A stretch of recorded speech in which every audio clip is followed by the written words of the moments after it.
Pride and Prejudice by Jane Austen. Recording by Elizabeth Bennet.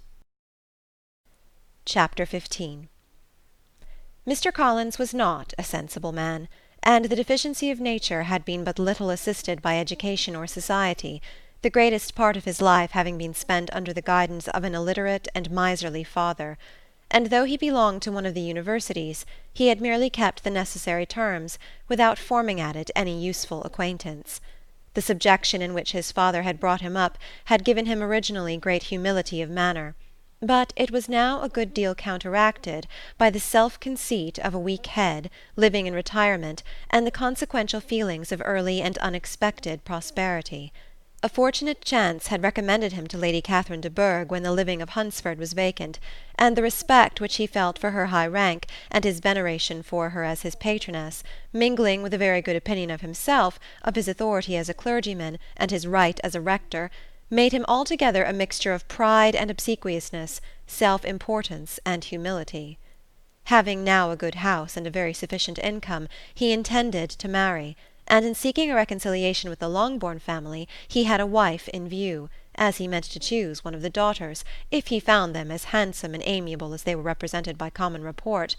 This was his plan of amends, of atonement, for inheriting their father's estate, and he thought it an excellent one, full of eligibility and suitableness, and excessively generous and disinterested on his own part. His plan did not vary on seeing them.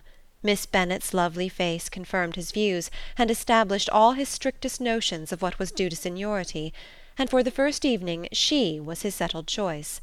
The next morning, however, made an alteration, for in a quarter of an hour's tête-à-tête with Mrs. Bennet before breakfast, a conversation beginning with his parsonage house, and leading naturally to the avowal of his hopes that a mistress might be found for it at Longbourn, produced from her, amid very complacent smiles and general encouragement, a caution against the very Jane he had fixed on.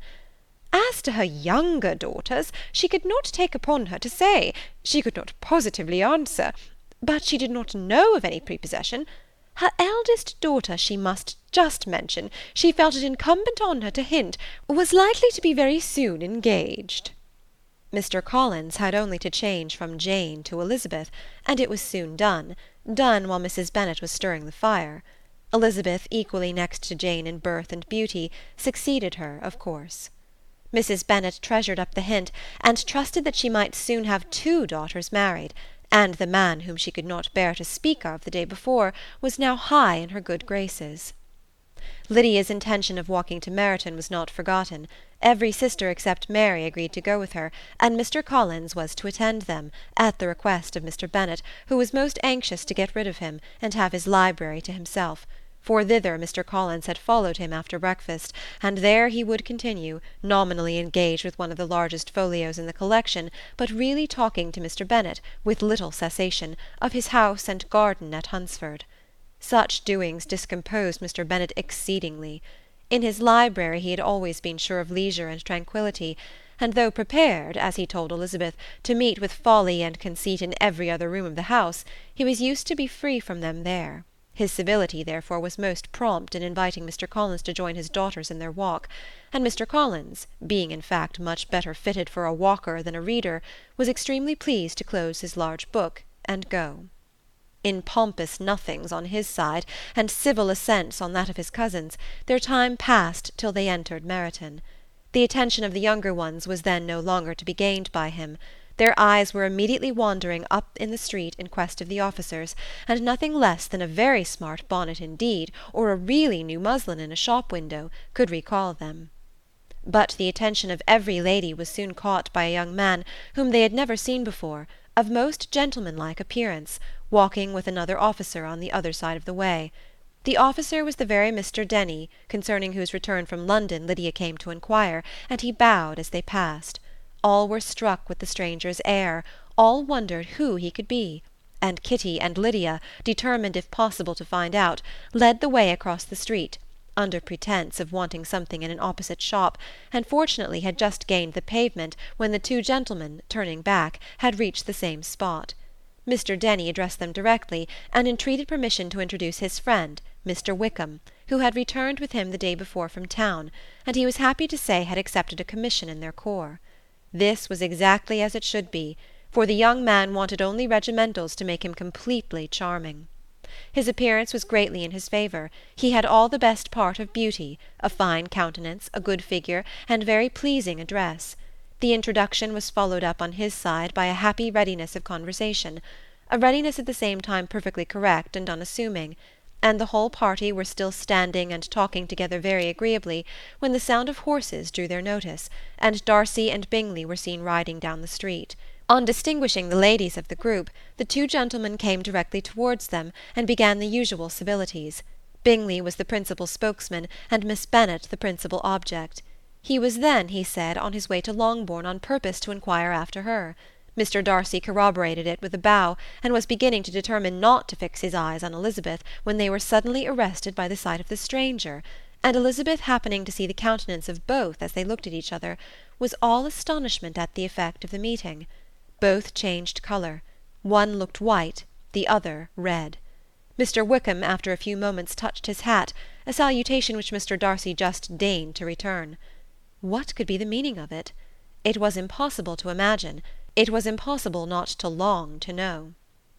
In another minute Mr. Bingley, but without seeming to have noticed what passed, took leave and rode on with his friend. Mr. Denny and Mr. Wickham walked with the young ladies to the door of Mr. Phillips's house, and then made their bows, in spite of Miss Lydia's pressing entreaties that they should come in, and even in spite of Mrs. Phillips throwing up the parlour window and loudly seconding the invitation.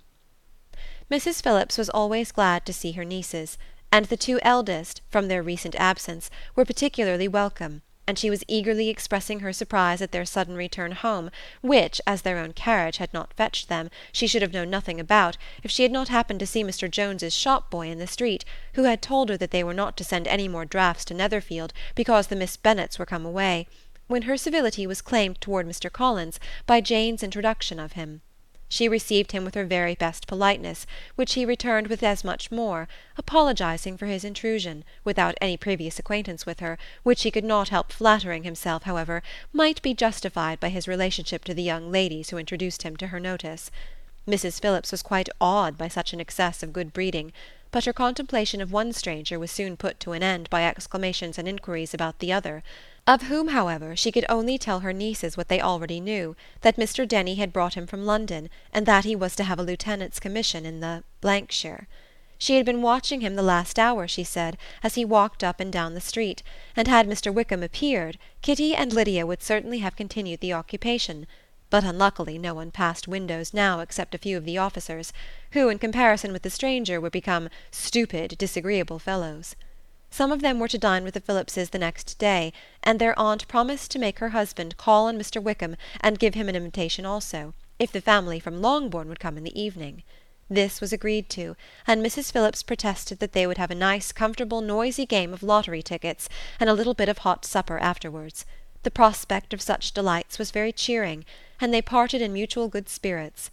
Mr. Collins repeated his apologies in quitting the room, and was assured with unwearying civility that they were perfectly needless. As they walked home, Elizabeth related to Jane what she had seen pass between the two gentlemen, but though Jane would have defended either or both, had they appeared to be in the wrong, she could no more explain such behaviour than her sister. Mr. Collins, on his return, highly gratified Mrs. Bennet by admiring Mrs. Phillips's manners and politeness. He protested that, except Lady Catherine and her daughter, he had never seen a more elegant woman, for she had not only received him with the utmost civility, but even pointedly included him in her invitation for the next evening, although utterly unknown to her before. Something, he supposed, might be attributed to his connection with them, but yet he had never met with so much attention in the whole course of his life. End of chapter 15.